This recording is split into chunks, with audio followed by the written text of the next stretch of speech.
Next, let's understand the looping constructs. So what is a loop? Loop is set of statements that is executed repeatedly until a condition is met. So under loops, we have three kinds of loop: for, while, and do while. So loops are basically classified as entry controlled and exit controlled. Under entry controlled, we have for and while. So entry control refers to the loops where a condition is tested in the beginning. If the condition is true, the set of statements is executed. Under exit condition, set of statements are executed and in the end the condition is tested. If the condition is true, the statements are executed once again. So under do while loop, the loop is executed at least once. In case of for and while, if the condition fails in the beginning, the set of statements which is known as the loop statements is not executed even once. Now let's look at example for each of these loops. For loop consists of an initialization statement, a condition statement, and an updation statement. So this program is going to print numbers from 1 to 5, as you can see here. So now if I change the condition to I less than or equal to 10, you can see that the program is going to print the values from 1 to 10. So the syntax of for loop includes the initialization statement, the condition statement, the updation statement, and the set of loop statements. Next, let us look at an example program for while. So when do we choose while loop over for loop? When the number of iterations or number of times the loop has to be executed is known in advance, we go with for loop. When the condition is not known, we go for a while. So the syntax of while loop is the keyword while, then we have a condition, and then the set of statements that need to be executed. The loop statements in case of while should always contain statements to change the condition or the set of statements that is going to change the condition. Otherwise, the loop would become an infinite loop.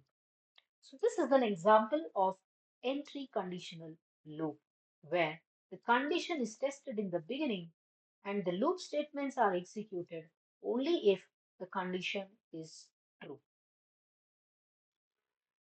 Next, let's look at an example of do while loop. So do while loop is an exit controller loop wherein the condition is tested at the end of the loop. So that means the loop is executed at least once. So now let's assume I will give the condition false here. So you can just observe. So let's assume I make I as 0 and the condition is I is less than 0. So which is false. But the loop will get executed at least once, and that's the reason I see 0 on the screen. So this is about the looping constructs, which is very important in any programming language. Next, let's look at functions. So functions play a very important role in modular programming. So whenever we have a large task, we divide the large task into simpler modules, which helps in debugging, which helps in debugging, and the process of maintaining the code very easily. So now let us look at a simple function to understand the syntax of functions. Whenever we write functions in C, we have the first segment, which is known as function declaration or prototype. So the function declaration consists of a return value, which is int in this case, the name of the function and the arguments list, and the set of statements. A function may or may not return a value. So when we return a value, the data type of the return type should match. There are three important segments in any function. If the function is defined before it is called, it is not required to declare it. So the three components are function declaration, function definition, and function call. So here I am calling the function add with two arguments, that is 3 and 4. The result is an integer value which is assigned to the result one int value. So there is always important to note that the data types should match. So this is a sample program to understand what is function declaration, what is function definition, and what is a function call.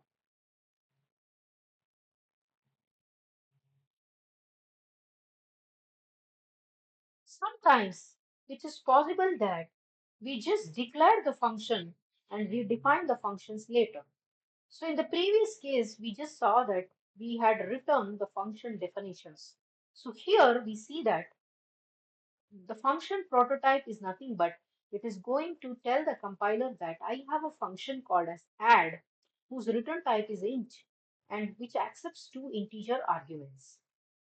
The function call can be used or utilized inside the main program, and the definition is written in the end.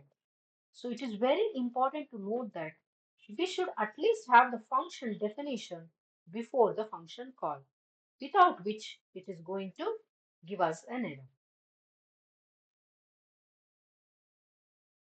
So next, we shall look at the scope and lifetime of a variable. So whenever we start writing the functions using, whenever we start writing the programs using functions, it is possible that we encounter different variables. So let's assume I have different functions and different variables in different blocks of code. So then what is the way in which I can access the variable of one block in the other? Is it possible? Or can I have variables that can be accessed in all the blocks of code? So let's understand that. So local variables are the ones that is visible only in certain block or certain function. So the global variables are the ones that can be accessed in all blocks of the program or all functions in that program. So let's understand this concept by taking an example program. So here is an example to understand what is a local variable. See, we have a function called as example function wherein I have local variable. So this is local to this function and it cannot be used here. So the local var here is different from the local variable here. So I cannot use this here. So now let's assume I have one global variable which is x is equal to 10. So if I try to have a local variable of the same name, then the local variable will have a preference over the global variable. So now I have two variables here wherein x is equal to 9 refers to the local and x is equal to 10 refers to the global. So when I run this, I will see that I am able to access the value 9 and not the 10. Because whenever there is a local variable and global variable with the same name, the local variable will have the preference. So it is very important to understand. So here is another example to understand the local and global variable. The long value 1 is a global variable which can be accessed in different blocks of code. So int value 2 is local to the main function. Value 5 and value 1 are local to this function. It is very essential to know the lifetime and scope of different types of variables. So there are four storage specifiers in C, which is auto, extend, static, and register. So auto variables are stored on stack and their initial value is garbage, and they are limited to the block of code in which they are defined, and their lifetime is till the end of that block. So when I define my variable as extern, the initial value is 0 and the scope is global. That means the variable could be accessed across multiple files and their lifetime is till the end of the program. Next is static. So their scope is within the block, but they will hold their values till the end of the program. Next is register. So the most important point about register is they are stored in the CPU register and they have the scope within the block and they hold their values till the end of the block. So this is very important to know when we are designing data structures because we will be dealing with local and global variables, which scope and lifetime becomes very important. So next, let's understand the importance of arrays and strings. So which we will be discussing in detail in the upcoming videos. So arrays are derived data types of similar data. So string is a form of array where we are going to store the characters. So strings are array of characters. So, so let's understand the basics of arrays in this video. We will see in detail about arrays in coming video. So arrays are accessed using the indexes. Zero-based indexing is used for working with arrays. So array traversal is done using a for loop. So this is one of the most famous derived data type used in C programming. The next important concepts that we should be aware is unions and structures. So structure is a user-defined data type that is defined by the user. Here is an example. So I have a person, which is a user-defined data type. So what are the members of this structure is char name, int age, and float height. So now I will declare one variable of type person, and I am assigning the values to the members of the structure. So assigning or accessing the structure member is done using the dot operator. The most important point to understand here is the size that is occupied by this structure variable. So size, or I can say memory allocated to struct variable is percentage %LD.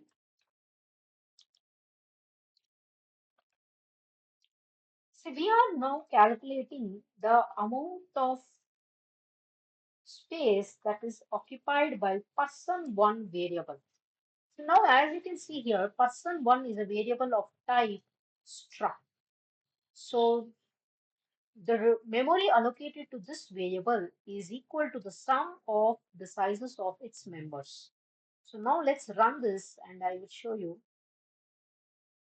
So because we are using string functions here, it is important that I include string.h header file inside the main function.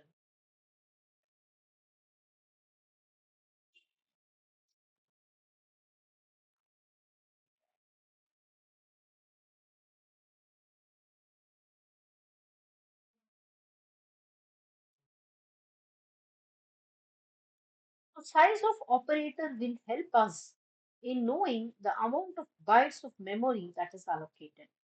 See, it says that it is 60. So how did we land at 60? So let's understand. So 50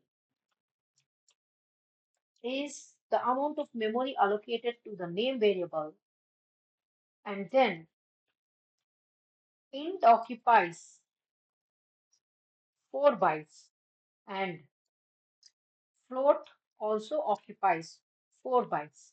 So the remaining 2 extra bytes are required for structure padding because we need a memory location which is a multiple of 4. So instead of 50, 52 is allocated. So totally we get the size of a variable of type percent to be equal to 60. So how are structures different from unions? So let's understand the process of knowing what is the difference between structures and unions. So instead of defining this as a structure, I will define it as a union. So now let us see what is the memory that is occupied by this union variable. So unions are very similar to structures, but they differ in the memory organization. Structure allocates different memory locations for different members.